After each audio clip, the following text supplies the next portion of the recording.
ఈరోజు మనతో పాటు నరేందర్ అప్పల్ల గారు ఉన్నారు. నమస్కారం సార్. నమస్కారం.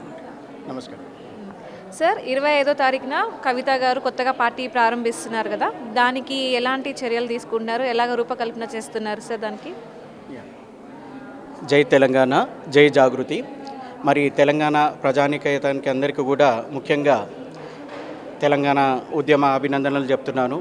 మరి అదే కాకుండా ఈరోజు కవితక్క గారు ఒక నూతన పార్టీని సామాజిక తెలంగాణ న్యాయం కోసము, బడుగు బలహీన వర్గాల కోసము, పేద ప్రజల కోసము, మరియు సమస్త ఎస్సీ ప్రజల కోసము, అందరికీ కూడా విద్యార్థుల కోసము, రైతుల కోసం ప్రజల మధ్యలో ఉంటూ గత 18 సంవత్సరాలుగా తన యొక్క పోరాటంలో ఎంతోమందికి న్యాయం చేకూరుస్తూనే ఉంది. కానీ ఈరోజు ఎలక్షన్లకు ముందు ఒక తీరు, ఎలక్షన్ల తర్వాత ఒక తీరు, ఈ పెద్ద సెంట్రల్ పొలిటికల్ పార్టీలు ఏవైతే తీరుని వహిస్తున్నాయో అటువంటి తీరుని కూడా ఈరోజు ప్రజలందరూ కూడా వ్యతిరేకిస్తున్నారు. మరి అదే కాకుండా పేద ప్రజలకి ముఖ్యంగా అటు బడుగు బలహీన వర్గాల కోసం కూడా ఎన్నో స్కీములు కూడా మేనిఫెస్టోలో చెప్పి కూడా ఈ రోజుకు కూడా కనీసం ఒక 10% కూడా ఫుల్ఫిల్ చేయకుండా ఈరోజు ప్రజలకి అనేక బాధలకు గురి చేస్తున్నారు.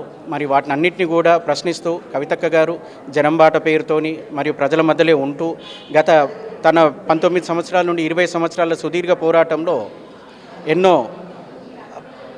పరిష్కార మార్గాలని తన ప్రజల మధ్యలో పెట్టింది. అటు గొంతెత్తి ప్రజల యొక్క విషయాలను అన్నింటినీ కూడా అటు గవర్నమెంట్కి, ఇటు కన్సర్న్ పొలిటికల్ పార్టీస్కి కూడా అన్నిటి కూడా క్వశ్చన్ చేస్తూ ఈరోజు న్యాయం చేయాలనేది ఒక పర్టికులర్ అంశంతో ఈరోజు ప్రజలకి మధ్యలోనే కొత్త పార్టీని మొదలు చేస్తున్నారు. ప్రజాగళం ఛానల్ని సబ్స్క్రైబ్ చేయండి, లైక్ చేయండి, షేర్ చేయండి.